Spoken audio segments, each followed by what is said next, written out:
함께 나누실 말씀은 다니엘서 5장 17절에서 28절까지의 말씀입니다.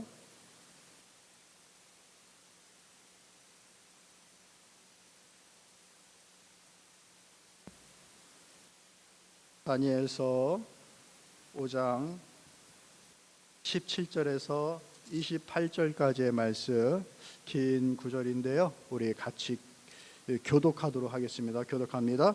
다니엘이 왕에게 대답하여 이르되 왕의 예물은 왕이 친히 가지시며 왕의 상급은 다른 사람에게 주옵소서. 그리할지라도 내가 왕을 위하여 이 글을 읽으며 그 해석을 아뢰리이다. 왕이여, 지극히 높으신 하나님의 왕에 붙인 느부갓네살에게 나라와 큰 권세와 영광과 위엄을 주셨고 그에게 큰 권세를 주셨으므로 백성들과 나라들과 언어가 다른 모든 사람들이 그의 앞에서 떨며 두려워하였으며 그의 임의로 죽이며 임의로 살리며 임의로 높이며 임의로 낮추었더니 그가 마음이 높아지며 뜻이 완악하여 교만을 행함으로 그의 왕위가 폐한 바 되며 그의 영광을 빼앗기고 사람 중에서 쫓겨나서 그의 마음이 들짐승의 마음과 같았고 또 들나귀와 함께 살며 또 소처럼 풀을 먹으며 그의 몸이 하늘 이슬에 젖으며 지극히 높으신 하나님의 사람 나라를 다스리시며 자기의 뜻대로 누구든지 그 자리에 세우시는 줄을 알기에 이르렀나이다. 벨사살이여, 왕은 그의 아들이 되어서 이것을 다 알고도 아직도 마음을 낮추지 아니하고 도리어 자신을 하나님의 주제보다 높이며 그의 성전 그릇을 왕 앞으로 가져다가 왕과 귀족들과 왕후들과 후궁들이 다 그것으로 술을 마시고 왕이 또 보지도 듣지도 알지도 못하는 금, 은, 구리, 쇠와 나무, 돌로 만든 신상들을 찬양하고 도리어 왕의 호흡을 주장하시고 왕의 모든 길을 작정하시는 하나님께는 영광을 돌리지 아니한지라. 이러므로 그의 앞에서 이 손가락이 나와서 이 글을 기록하였나이다. 기록된 글자는 이것이니 곧 메네 데겔 우바르시니라. 그 길을 해석하건대 메네는 하나님이 이미 왕의 나라의 시대를 세워서 그것을 끝나게 하셨다 함이요, 데겔은 왕을 저울에 달아보니 부족함이 보였다 함이요. 아멘.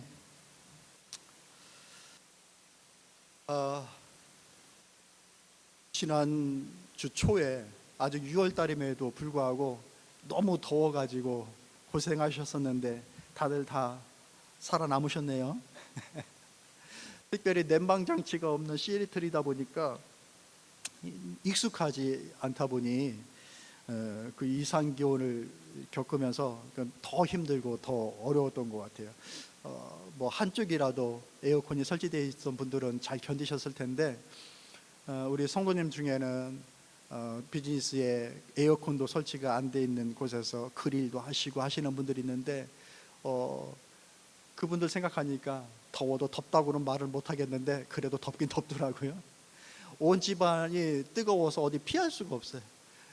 세면장에 가도 그냥 칫솔도 뜨겁고 치약도 뜨겁고 드는 것마다 다 그냥 뜨뜻하고 막 그 정도였는데 그 정도 날씨가 되니까 이미 이제 우리 애가 편안하게 느끼는 그 한계치가 넘어버린 것들을 이제 경험하게 됐습니다. 사람들에게는 어떤 한계치가 있어요. 정해진 한계치가 있어요. 그죠? 참다 폭발해버리는 경우들이 있죠. 하나님께도 그런 것이 있을까? 오늘 말씀을 보니까 하나님에게도 한계가 있는 것을 보게 됩니다. 아니, 하나님은 전능하신 분이고 무한하신 분인데 그 하나님께 무슨 한계가 있습니까? 이렇게 질문할 수가 있을 것 같은데 아니에요. 하나님도 어떤 정해놓은 경계의 선이 있다라는 거예요. 그 경계의 선에 다다르게 되면 복이든 책망이든 그 한계점을 뛰어넘으면 우리의 삶에 임하게 됩니다. 이 다니엘서에 있는 이 말씀은 우리가 익히 잘 알고 있는 말씀이죠. 5장 1절부터 시작되는 이 말씀 보면 벨사살 왕, 느부갓네살 왕의 아들입니다. 읽었듯이 느부갓네살 왕이 대단한 위용을 떨치고 그 나라를 부강한 나라로 만듭니다. 그래서 근동의 지역들을 다 그냥 침략하고 빼앗는 거예요. 그 중에 하나가 이제 이스라엘이 되어졌잖아요. 유다 땅이 되어졌고, 그래서 이 다니엘과 다니엘의 세 친구도 이 느부갓네살 왕 때에 포로로 잡혀갑니다. 그들은 귀족 출신이었어요. 왕족 출신이었어요. 다니엘도 아주 집안이 좋은 사람이에요. 소위 말하는 금수저예요. 근데 하루아침에 포로가 되어져서 이방 나라에 끌려왔죠. 그들은 나름대로 좋은 정책을 피는 것이, 이 좋은 제목들을 그냥 아무데나 쓰는 것이 아니라 국가 그 교육시설에 위탁하여서 그들을 3년 동안 교육시켜서 자기의 나라의 좋은 제목으로 사용하게 됩니다. 그 중에 하나가 이 다니엘이었어요. 그런데 이 느부갓네살 왕이 말씀 나오듯이 하늘 높은 줄 모르고 자기 임의대로 사람도 죽이고 살리기도 하고 하면서 자기가 모든 것이 된 생각으로 살아가다가 하나님 앞에 책망을 받고 들짐승처럼 살아가는, 그리고 왕위도 빼앗기는 처지가 되고 말았습니다. 그것을 봤던 벨사살 왕, 그 아들이었다라는 거예요. 그런데 그가 그 왕위에 있으면서 자신의 어떤 그 왕위를 돋보이기 위해서 잔치를 베풉니다. 모든 왕족들과 후궁들과 수많은 사람들을 잔치에 초대합니다. 그 인원이 몇 명? 약 1000여 명 정도가 되는 거예요. 그런 잔치, 그런 페스티벌 본 적 있으세요? 100명만 넘어도 사람이 왈짝지껄하고 막 대단할 텐데 1000명 정도가 모여서 막 이렇게 잔치를 벌인다고 해보십시오. 엄청나겠죠. 그런데 어떻게 잔치를 벌이느냐?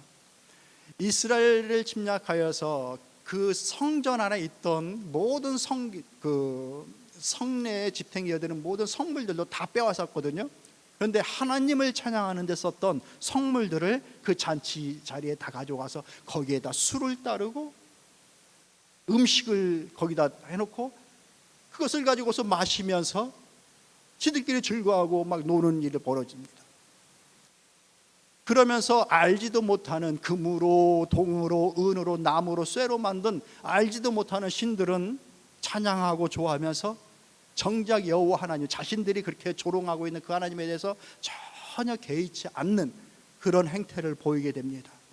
그 잔치 중간에 하나님의 한계점에 이제 도달한 거죠. 그게. 그래서 이 잔치 중에 그 벽을 보니까 손이 하나가 와서 글을 쓰기 시작합니다. 깜짝 놀라는 거죠. 그게 이제 5장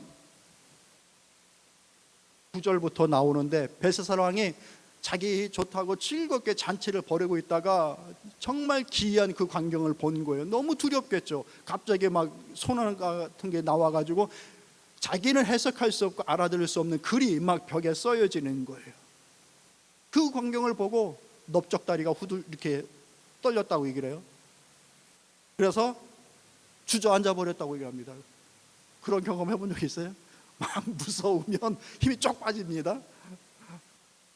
또 떨려가지고 말도, 흥분해도 그러죠. 말도 막 안 나오고, 드라마에서 나오는 그것이 정말 그렇더라고요. 연기자들이 뭐 정말 저러가 했는데 막 화나면 막 말이 안 나와요. 가끔 그런 사람 집에서 봤는데 그러니까 이 벨사살 왕이 떨려가지고 주저앉아 버릴 정도가 됐어요. 그런데 어느 누구도 이게 뭔 말인지 해석을 못하는 거예요. 그때 여왕이 와가지고 다니엘이라고 하는 사람을 얘기하는 겁니다. 그가 예전에 느부갓네살 왕이 그 꿈을 꾸고 그것들 고민했을 때에 그 꿈을 해석해 줬던 이가 있는데, 다니엘이라고 하는 인물입니다. 그의 지혜와 총명이 대단합니다. 모든 술사들도 그가 다 관리하는 그런 유명한 인물입니다. 그래서 다니엘이 그 앞에 오는 거예요. 그래서 그것을 읽고 설명해 주는 겁니다. 그 내용이 뭐였어요?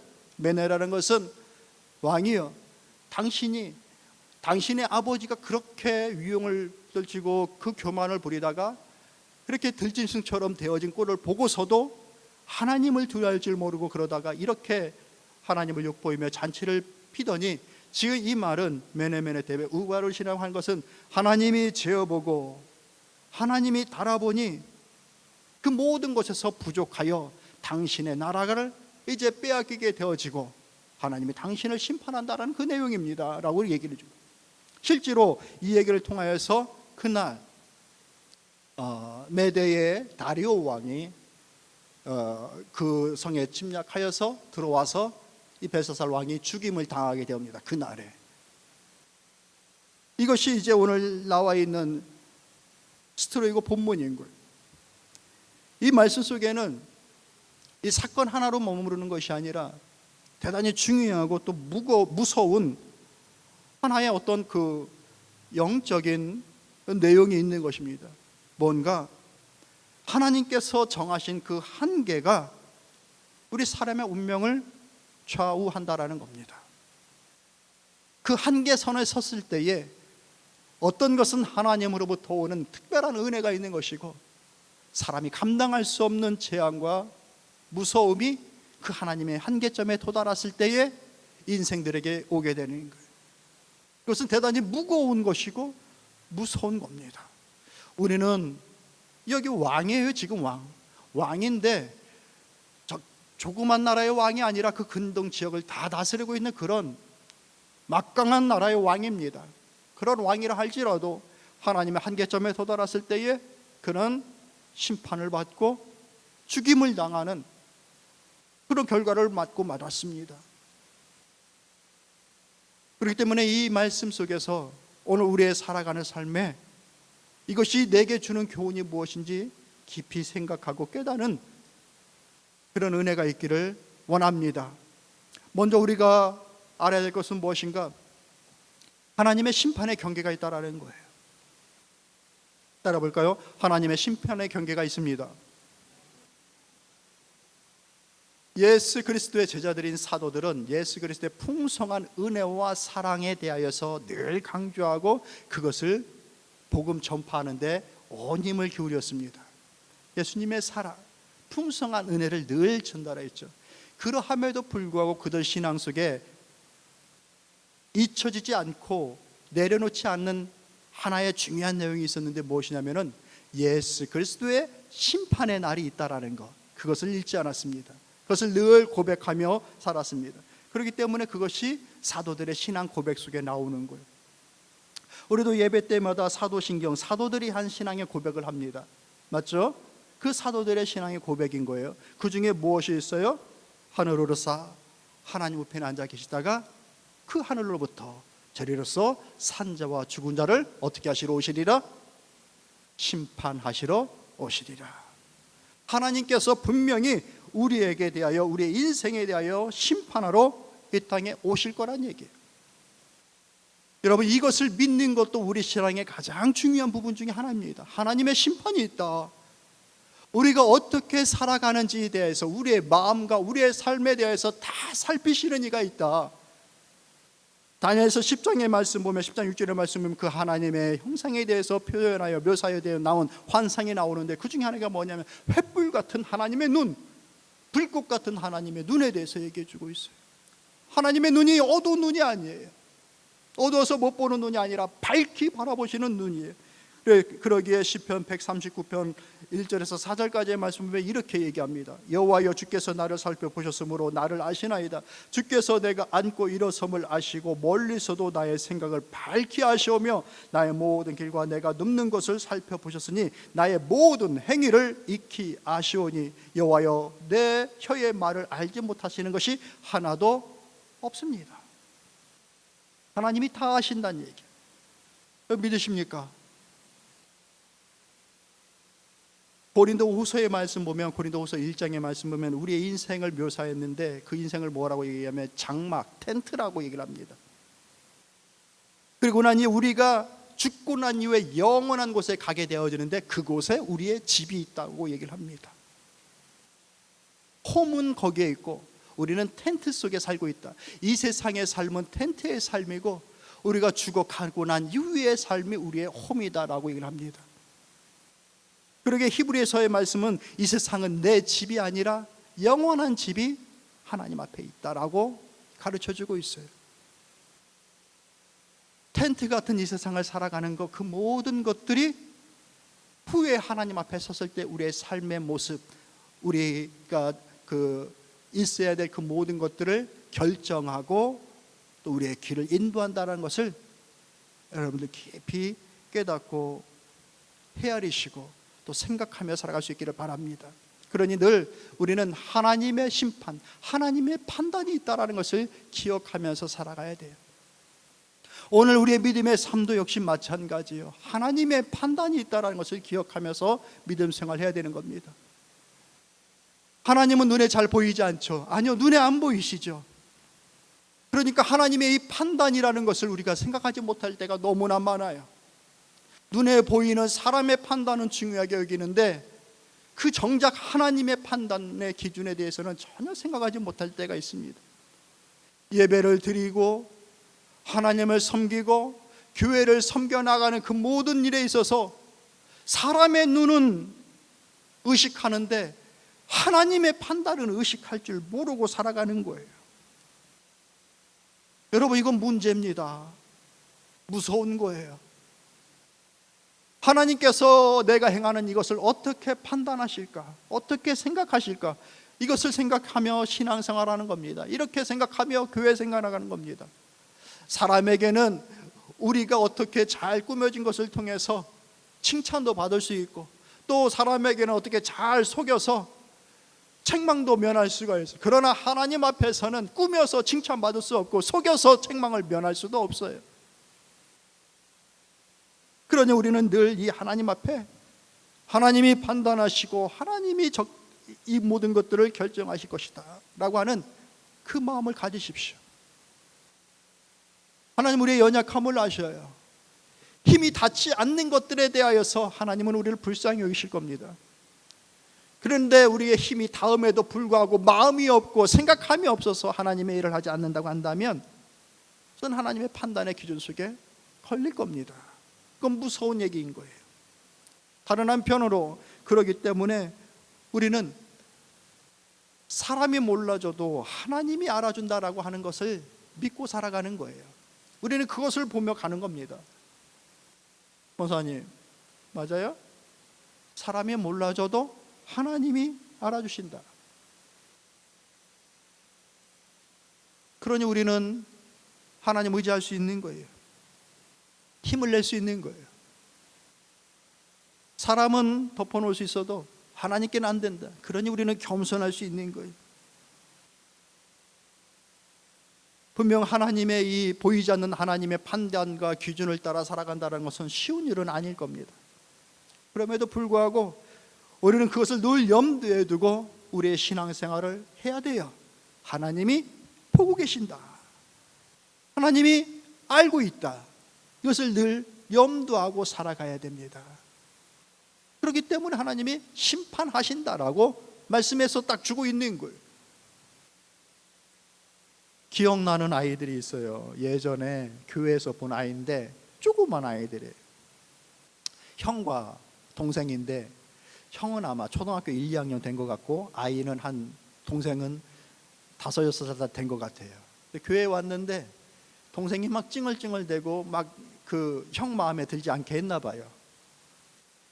보통의 형 같으면 힘으로 그냥 꿀밤을 주든지 뭐라고 했을 것 같은데 제가 깜짝 놀랐어요. 그 형이 동생한테 하는 얘기가 뭐냐면은 하나님은 다 알고 계셔. 하나님은 다 보고 있어. 이렇게 얘기하는 거예요. 그게 잊혀지지가 않아요. 예, 어머니와 아버지, 어머니든 아버지도 그 부모님의 영향을 받았겠죠. 그 얘기를 자기는 엄마나 아빠한테 들었겠죠. 하나님이 다 아죠. 이렇게 들었겠죠. 자기는. 그것을 자기도 동생한테 한 건데 거기에 대단한 진리가 있어요. 그것을 놓치지 않고 살아간다고 한다면 그 아이들의 삶은 하나님과 동행하는 삶이 될 거예요. 그럼 우리는 이 한계를 어떻게, 이 경계선을 어떻게 알 수 있는가? 여러분, 하나님의 말씀을 알아야 경계선을 알 수 있습니다. 읽어볼까요? 시작. 말씀을 알아야 하나님의 한계를 알 수 있습니다. 내가 착하게 잘 살면, 인간적으로 잘 살면 이 한계 넘어가지 않겠지. 아니에요. 그 기준이 다 다르고 좋고 나쁨이 다 달라요. 하나님의 말씀을 알아야 하나님이 그어놓으신 그 한계를 알 수 있어요. 지난달 6월달 우리는 시편의 말씀을 읽어가면서 특별히 다윗의 그 모습을 보면서 우리는 그를 우리의 스승으로 여기며 그를 따라가도 될 만하다라고 이렇게 감동을 받았습니다. 저만 감동 받으셨습니까? 아니면 여러분도 감동 받으셨습니까? 감동 받으셨어요? 감동도 좀 받고 그러세요. 마음이 말라서 아무 감동이 없어요. 다윗의 삶을 보면서 감동을 받았어요. 왜 감동 받았습니까? 그가 왕이었기 때문에 감동을 받았습니까? 그가 용맹한 용사였기 때문에, 장군이었기 때문에 감동을 받았습니까? 그게 일개 목동이었다가 왕의 자리에까지 오르는 인간 승리의 모습을 보여줬기 때문에 감동을 받았습니까? 아니었어요. 하나님의 말씀을 받고 그 말씀을 따라 살아가는 그 삶을 보면서 우리가 감동을 받았습니다. 우리가 그에게 감동을 받고 그에게 이처럼 감동을 받을 수 있었던 것은 그가 어떻게 살았느냐라고 하는 것이 감동을 받은 이유가 될 텐데, 그가 그렇게 살 수 있었던 가장 중요하고 첫 번째 요인은 뭐냐? 하나님의 말씀이 그의 삶의 내비게이션이었어요. 하나님의 말씀이 그의 삶에 가는 길을 인도하였어요. 그렇기 때문에 그는 외로울 때 하나님의 말씀으로 위로받았어요. 그가 범죄함으로 길을 잃었을 때에도 하나님의 말씀으로 다시 길을 찾았어요. 다른 나라를 정복하여 위대한 업적을 남기고 전리품을 얻는 그 순간에도 스스로 높아지지 않고 하나님을 먼저 찬양할 줄 알고 하나님 앞에 기쁨을 드릴 수 있었던 그런 다윗이었어요. 모든 순간에 순간순간 속에서 하나님을 먼저 인정했던 그와 같은 다윗의 모습입니다. 왜 그랬는가? 그가 하나님의 말씀을 의지했기 때문에. 성격이 좋아서가 아니에요. 단편으로 오늘 말씀 시작하면서 여러분과 함께 난 묵상 말씀으로 읽어드렸던 그 시편 19편의 말씀을 보면 이렇게 얘기해 주고 있어요. 고백이 하나님의 말씀이 금 곧 많은 승금보다 더 사모할 것이며 꿀과 송이꿀보다 더 달도다, 이렇게 얘기했어요. 세상에 하나님의 말씀을 그렇게 정말로 그렇게 여긴 거예요. 그러니 하나님의 기쁨이 되어지는 사람이 될 수밖에 없는 것이죠. 어디 금이 더 중요하죠? 어디 꿀이 더 중요해요? 더 맛있죠? 우리 인생 세상의 맛을 좀 알잖아요. 그렇기 때문에 금이 주는 맛과 꿀이 주는 맛이 뭔지를 알아요. 다윗과 우리의 차이점이 거기에 있는 거예요. 다윗은 금보다 귀하구나, 꿀보다 달구나. 꿀, 곧 송이꿀보다. 송이꿀은 송이버섯 꿀이란 얘기가 아니라 벌집에 나와 있는 그 꿀 말하는 거예요. 그냥 갓 짜내는, 벌통에서 바로 먹는 그 꿀을 말하고 있는 거예요. 그렇게 신선하고 달고 프레시하다. 뭐가? 하나님의 말씀이. 예수님께서도 그의 말씀을 증거하실 때마다 자주 하신 말씀이 뭐냐면 들을 귀 있는 자는 들어라라고 말씀하셨어요. 하나님의 말씀의 그 중요함과 무게를 가지고서 깨달아 알아 그 뜻을 정하며 하나님 앞에 살아가라. 그것이 들을 귀 있는 자들의 말씀을 대하는 태도예요. 오늘도 이 자리에 나와서 함께 말씀을 듣고 있지만 이 말씀을 그 무게로, 그 소중함과 가치로 듣질 않으면 말씀은 그냥 이 소리로 끝나고 말 겁니다. 그러나 이 말씀을 정말 그러한가 간절함으로 받고 들으면 그 말씀은 우리의 삶에 다윗과 같은 삶의 변화를 일으킬 수 있는 능력이 있습니다. 그 좋은 예가 되었던 것이 신약에 보면은, 사도행전에 보면은 베레아 교회 성도들에 대한 얘기가 나옵니다. 사도행전 17장 11절에 이렇게 말씀하고 있어요. 베레아에 있는 사람들은 데살로니가 있는 사람보다 더 너그러워서 간절한 마음으로 말씀을 받고 그것이 그러한가여 날마다 성경을 상고하고 라고 합니다. 그들의 마음이 좀 더 여유 있고 오픈되어져서 하나님의 말씀을 받는데 그저 받는 것이 아니라 간절함으로 받았다라고 하고 있어요. 여기서 말하고 있는 이 간절함이라는 뜻은 뭐냐면은 준비가 되어져 있는 마음으로, 또 열의를 가지고서라고 하는 마음으로 하나님 말씀을 받았다는 얘기예요. 즉 하나님 말씀 받기에 준비된 자세로 또 열의와 열정을 가지고서 하나님의 말씀을 받았다라고 합니다. 성도들과 함께 예배를 드리거나 또 성경 공부를 하다 보면 하나님의 말씀을 받을 준비가 안 돼 있구나, 열의가 없구나 라는 것을 느낄 때가 있고, 하나님의 말씀을 받을 준비가 되어져 있구나, 열의가 있구나 하는 것을 느낄 때가 있어요. 정말 그렇게 나뉘어져요. 그 마음으로 설교를 듣는 이와 그렇지 않은 이의 설교를 듣는 이의 태도가 틀려요. 무슨 말씀이신지 아시겠죠? 하나님의 말씀이 우리의 삶에 경계를 알게끔 하여 주는 거예요. 그만큼 하나님의 말씀은 우리에게 중요한 거예요. 사랑하는 성도 여러분, 우리의 소원이 다만 이 땅에 있습니까? 우리의 소원이 하나님의 나라에 있습니까? 아까 말씀을 드렸잖아요. 이 땅의 삶은 텐트다, 우리의 홈은 하나님께 있다라고 얘기했어요. 텐트에서 계속 살길 원해요? 아니잖아요. 텐트에서 어떻게 계속 살길 원합니까?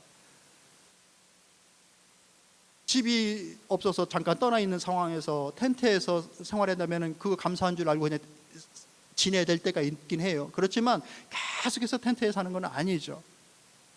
우리의 집은 우리 육신의 장막을 내려놓고 하나님 앞에 갈 때 거기에 있어요. 근데 거기에서의 삶이 뭘로 작용되어지느냐, 이 땅에서 우리가 어떻게 살아갔느냐가 대단히 큰 모든 삶의 그 기준이 되어지는 거예요. 그것을 알게끔 하여 주는 것이 뭐라? 하나님의 말씀이라. 그렇기 때문에 성도의 삶은 하나님의 말씀을 듣고 하나님의 말씀을 배우고 가슴에 새기고 그 말씀을 따라 살아가려고 하는 것이 기본이에요. 기본. 그런데 이 기본이 안 돼 있으니까, 이것을 소중하게 여기질 않으니까 여러 가지 다른 것들이 우리의 삶에 들어오고 우리의 마음을 해치려고 할 때 그때마다 휘청거리고 막 그러는 거예요. 가장 중요하고 가장 무거운 것이 우리의 심령에 자리하고 딱 지켜지고 있을 때에 어지간한 바람들은 견딜 수 있는 힘이 생기는 겁니다. 우리의 중심에 영원한 하나님의 나라를 소망하며 거기에 두고 살아갈 수 있는 우리 인생이 되길 원합니다. 그게 우리 삶의 기본이에요. 성도의 기본이에요. 그 모든 것들이 저울 위에 올라갑니다. 하나님이 달아보십니다. 복도, 은혜도 그 행함의 결과로서 오게 됩니다. 따라서 성도 여러분, 하나님의 말씀을 알고 듣는 것으로는 다 충분하지가 않아요. 지난주 말씀을 드렸죠. 내가 은혜 받았다고 해서 그 은혜가 내 믿음이 아니라고 이 말씀을 드렸어요. 아는 것과 사는 것은 다른 겁니다. 배움이 우리의 생각과 우리의 몸에 익숙해졌을 때 그것은 우리의 삶의 변화를 주는 효과를 나타내는 일이 생깁니다. 작용이 되어지는 것이죠. 그 가치가 드디어 나타나는 것이죠. 운동의 예를 들어도 어떤 운동 종목을 한다고 합시다. 그 운동이 어떻게 하면 잘 되어진다, 서브를 매기고 리시브를 하고 하는 것들을 들었다고 합시다. 그 듣고 깨달은 걸로 그것이 잘 되나요? 자꾸 그것을 반복하고 훈련하고 몸에 익히고 마음에 익혀놔야 몸이 메모리 되어져 가지고 그것을 그대로 행할 수가 있는 것이잖아요. 그죠? 탁구 막 열심히 몸에 익히도록 열심히 연습하셨죠? 모든 종목들이 다 그런 거예요. 만약 그냥 언더스탠하고 이해된 걸로만 할 수 있다고 한다면 코치나 팀 닥터들이 더 잘할 거예요. 국가대표 선수들보다 그 코치들이 더 잘 뛸 거예요. 그러나 그게 아닌 거예요. 몸에 익숙해진 자가 그 일을 이루어 나갈 수가 있는 것입니다. 히브리서의 말씀 보면 이렇게 얘기해요. 그래서 히브리서 4장 2절의 말씀 보면 그들과 같이 우리도 복음 전함을 받은 자이나 들은 바 그 말씀이 그들에게 유익하지 못한 것은 듣는 자가 믿음과 결부시키지 아니함이니라, 이렇게 얘기하고 있습니다. 그들이라고 말하는 것은 뭐냐면, 광야 시대에 하나님의 말씀을 같이 들음에도 불구하고 그 말씀을 자신의 삶에 적용하지 못하고 그 말씀을 따라 자기의 삶에 결부시키지 않은 까닭에 영원한 하나님의 그 안식에 들어가지 못한 그들이다라고 얘기를 하고 있는 겁니다. 말씀을 들었지만 그 말씀이 자신의 삶과 결부되지 않으면 그 안식에 들어가지 못하게 되어졌다. 그러므로 우리가 저 안식에 들어가기를 힘쓸지니 이는 누구든지 저 순종하지 않는 본에 빠지지 않게 하려 함이라. 하나님의 말씀은 살아있고 활력이 있어 좌우의 날선 어떤 검보다 예리하여 혼과 영과 및 관절과 골수를 찔러 쪼개기까지 하며 또 마음의 생각과 뜻을 판단하나니 지은 것이 하나도 그 앞에 나타나지 않음이 없고 우리의 결산을 받으실 이의 눈앞에 만물이 발거벗은 것 같이 드러나느니라. 이렇게 얘기해 주고 있어요. 그 영원한 안식에 들어가기 위해서 힘을 쓰자, 애쓰자. 하나님의 말씀에는 능력이 있다, 활력이 있다. 우리의 심령이 쪼개지고 우리의 골수가 찔러 쪼개지는 것 같은 하나님의 말씀을 받고 이것을 내 삶에 붙잡았을 때에 하나님의 말씀은 운동합니다. 내 마음에 운동하고 내 가정에 운동하고 우리 교회에 운동합니다. 말씀을 붙잡고 있지 않기 때문에 믿음의 역사가 나타나지 않는 겁니다. 하나님 앞에 다 드러날 것이다. 어떻게? 발가벗은 것처럼 다 드러나게 될 것이다. 저울 위에 다 들여 올려질 것이다 라고 이러는 겁니다. 하나님의 말씀대로 살아가십시다. 다 이룰 수 없을 거예요. 그러나 어떤 이들의 눈을 보면은 저는 그것이 가끔 그런 생각이 들 때가 있는 거예요. 내가 섬기는 하나님을 저들도 섬기는 거 맞나? 하나님께서 주실 부담이 저들에게는 없는 것인가 하는 그런 생각이 들 때가 있는 거예요. 입으로는 하나님, 입으로는 마음으로는 얘기를 하는데 정작 그 행함 속에 하나님을 향한, 하나님을 위한 그 모습들이 드러나지 않을 때 안타까운 겁니다. 그럼 우리가 정해진 그 하나님의 말씀 우리가 우리의 삶에서 어떻게 행하여 나갈 것인가? 두 가지예요. 하나님을 어떻게 이 말씀을 이룰 것인가? 헌신과 충성입니다. 하나님의 말씀에 내가 헌신되어지고 헌신되어졌다라고 하면 그 일에 충성해 나가는 것, 그것이 우리의 삶을 말씀을 가지고서 살아가는 모습이에요. 말씀이 내게 오매도 내가 거기에 들어가지 않는다고 하면 헌신하지 않는 겁니다. 헌신한다 하고서도 충성됨이 없이 한다고 한다면 그것은 하나님의 저울에 깃털을 올려놓는 것뿐입니다. 깃털을 올려놔서 저울이 움직이겠습니까? 바람 불면 그 깃털이 머물러 있겠습니까? 후 날아가 버리는 것이죠. 사랑하는 성도 여러분, 신앙생활은 결혼생활과 마찬가지예요. 거의 똑같아요. 건강한 부부가 어떤 부부입니까? 남편은 아내를 사랑하는 것이고 아내는 남편을 사랑하는 것일 거예요. 해야 될 것입니다. 이것이 건강한 부부예요. 다른 것이 그들의 어떤 그 부부 생활을 유지해 나가는 것이라고 한다면 행복하지 않을 경우들이 많아요. 그가 벌어오는 돈이나 주위나 어떤 외부의 환경이나 이것이 우리 부부를 붙잡고 있는 것이라고 한다면 외부의 환경이 무너질 때에 힘들고 어려운 것들을 직접적으로 말할 수밖에 없는 겁니다. 그러나 기본적으로 그들의 마음속에 사랑이 있다고 한다면 힘들고 어려운 일들이 올 때 그것을 같이 견뎌 나아갈 수 있는 에너지가 생기는 겁니다. 결혼 생활이에요. 성도의 삶도 마찬가지예요. 하나님을 사랑해서 하는 겁니다. 하나님을 사랑해서 헌신하는 것이고 하나님을 사랑해서 충성하는 겁니다. 내 성격 좋고 내 재능 많고 내가 배움이 많아서 할 수 있는 일이 아닙니다. 하나님을 사랑하기 때문에 하는 거예요. 그렇기 때문에 훗날 우리가 주님 앞에 섰을 때 그 저울 위에 달려질 것인데 하나님은 많은 것들을 하겠지만 분명하게 이 두 가지는 저울질 하실 것입니다. 네가 이 땅에서, 네가 세상에서 살아갈 동안에 예수 그리스도와 함께 무엇을 했느냐? 네가 좋아서 한 거, 네가 잘하는 거 말고 예수 그리스도와 함께 네가 무엇을 하다가 왔느냐? 이것은 분명히 제실 거라고 저는 생각합니다.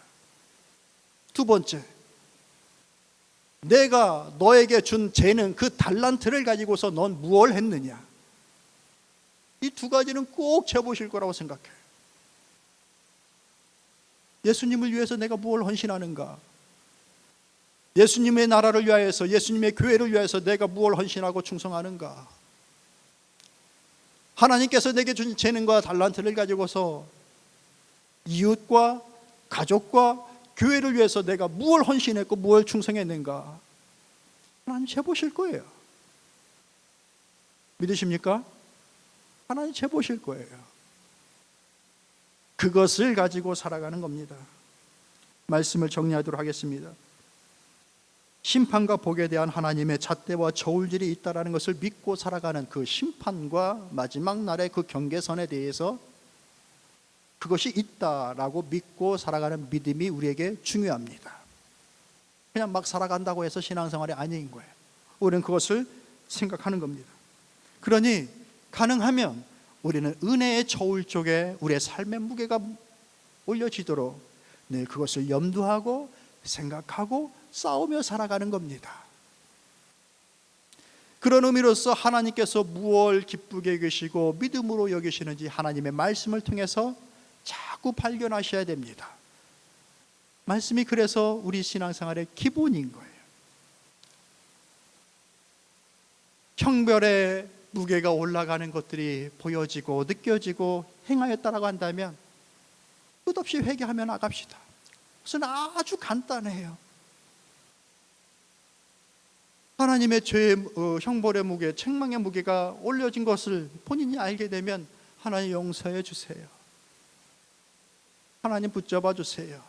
그렇게 겸손히 하나님 앞에 고백하면 돼요. 그걸로 두려워하지 마십시오. 다니엘은 그 세 친구들과 함께 수많은 사람들, 왕족이요 귀족이었던 그 신분에서 이 바벨론이라고 하는 이 땅에 포로로 잡혀온 인물입니다. 그런데 1장을 시작하면서 그 다니엘의 특별한 마음에 대해서 소개해 주는데 뭐냐면은 다니엘이 또 그의 친구들이 뜻을 정하여라고 하는 말이 나옵니다. 그 뜻을 정하여서 왕의 진미에 자신들이 더럽혀지지 않길 원하고 비록 포로의 삶이지만 하나님을 섬기고 의지하는 것을 잃지 않겠다라고 뜻을 정하여 사는 다니엘의 모습이 나옵니다. 참으로 특이하게도 다니엘은 이 포로 시대를 다 관통하며 삽니다. 그래서 그는 4명의 왕을 만납니다. 대단하죠? 느부갓네살, 벨사살 왕, 다리오 왕, 고레스 왕, 그의 삶의 주변이 바뀌는, 왕이 4번을 바뀌는데 얼마나 격병이죠. 그런데 그의 삶이 바뀌지 않습니다. 왜 그런가? 뜻을 정하여. 그러게 9장에 가보면은 그가 하나님의 묵시를 받으며 하나님 앞에 찬양을 기도를 드리는 그 장면이 나옵니다. 이제 스케줄 따라 여러분들 다니엘서를 읽어 나가시는데 9장을 한번 잘 읽으세요. 묵상하세요. 다니엘이 어떻게 하나님 앞에 쓰는지, 연약함과 죄됨에 대해서 어떻게 쓰는지, 또 어떻게 하나님의 나라를 소망하며 나아가는지, 그게 다 하나님의 나라를 또 하나님을 생각하는 그 다니엘의 마음속에 다 들어가 있는 겁니다. 사랑하는 성도 여러분, 우리가 우리의 삶에서 은혜의 저울 쪽으로 우리의 삶의 무게를 올려놓을 수 있는 것은 대단히 많습니다. 도처에 깔려 있습니다. 많은 찬스들이 우리의 삶에 놓여져 있습니다. 먼저 가정 안에서 하나님의 말씀을 따라 은혜의 무게가 올려지게끔 부부로서의 삶을 잘 살아가십시오. 부모로서의 삶도 잘 살아가십시오. 아이들 잘 양육하는 것도 큰 믿음의 일입니다. 힘들고 어려운 일들이 있어도 그들에게 좋은 버팀목이 되어지고 그들의 삶을 잘 인도하여 나가는 것도 우리 삶의 의미가 있는 겁니다. 내 삶에 아무것도 이룬 것도 없다, 그렇게 말하지 마십시오. 그 역할을 믿음으로 하는 게 중요한 겁니다. 어쩌다 보니까 부모가 돼 있네, 이게 아니라 믿음으로 그 역할을 감당하는 것이 중요한 거예요. 은혜를 쌓는 일입니다. 사랑하는 우리 청년 학생들, 부모님을 믿음으로 잘 공경하고 따라 나가는 우리 학생들, 청년들이 되길 바랍니다. 그것도 믿음의 일이에요. 알겠어요? 얼마나 예쁘고 사랑스러운지 모르겠어요. 예배 1시간 전에 나와서 예배 준비합니다. 그날 올려드릴 찬양 준비하고 사운드 시스템 다 점검하고, 어쩔 때는 힘들고 싫겠죠. 더 쉬고 싶고 그런 거 모르는 거 아니에요. 그럼에도 불구하고 이 일을 한다라는 거 믿음으로 하세요. 하나님이 기뻐하신다. 하나님의 일이다. 하나님이 즐거워하신다. 영광 받으신다. 억지로 하면 그 별로 효과가 없어. 하나님이 기뻐하신다라고 하는 마음으로 할 때 그것이 내 삶의 그 무게를 은혜 쪽으로 자꾸 기울게 하는 거. 하나님의 말씀으로 교회를 섬기십시오. 하나님의 말씀으로 섬기세요. 말 그대로 사명과 소명으로 섬기는 겁니다. 여러분 앞에 서 있는 목사는 그 마음으로 서 있는 겁니다. 사명과 소명으로 서 있는 겁니다. 그거 아니면은 못 서죠. 성도들의 삶도 마찬가지입니다. 아무리 작은 직분이고 섬김이라 할지라도 하나님을 사랑하는 마음으로 말씀을 따라 하나님의 교회를 섬기고 이루어 나가는 거예요. 성도들을 사랑해 주는 거예요. 성도들을 같이 붙잡아 주는 거예요. 힘들겠죠. 그러나 그것이 우리의 믿음의 삶이에요. 그것이 말씀 이루는 거예요. 뭘로 하나님의 말씀 이룰 거예요? 그게 우리의 믿음이에요. 자신에게 주어진 일터 감사하게 일하십시오. 하나님께서 은혜 주셔서 내게 소득물 주셨을 때에 그 소득물을 가지고서 하나님의 나라를 위하여 또 이웃을 외면하지 않고 잘 사용하십시오. 그것 또한 하나님 말씀 이루는 거예요. 다 많이 쌓아놓고 하나도 못 쓰고 가면 얼마나 억울해요. 많이 버는 것도 중요한데 잘 쓰는 건 더 중요해요. 잘 썼는데 물론 자신을 위해서 가족을 위해서 잘 쓰셔야죠. 그런데 그 가운데 하나님의 뜻도 있는 거예요. 이웃을 위해서 교회를 위해서 어떻게 써야 될까? 말씀을 따라 행하는 거예요. 그 모든 것들 사랑하는 성도 여러분, 구원은 하나님의 은혜로 주어진 것이지만 내 삶의 책망과 은총과 복은 내 삶의 태도, 믿음의 태도에 달려 있습니다. 그렇기 때문에 하나님의 말씀을 믿고 깨닫고 알아서 바르게 하나님을 섬겨나가는 그 신앙을 살아가는 우리 모두가 될 수 있기를 주님의 이름으로 축복합니다. 할렐루야. 우리 좌우에 옆에 계신 분 한번 손은 잡지 마시고 눈빛으로 교환하세요. 힘내십시다. 그렇게 삽시다. 아멘. 할렐루야. 기도합시다. 참 좋으신 하나님, 하나님 은혜에 감사를 드립니다.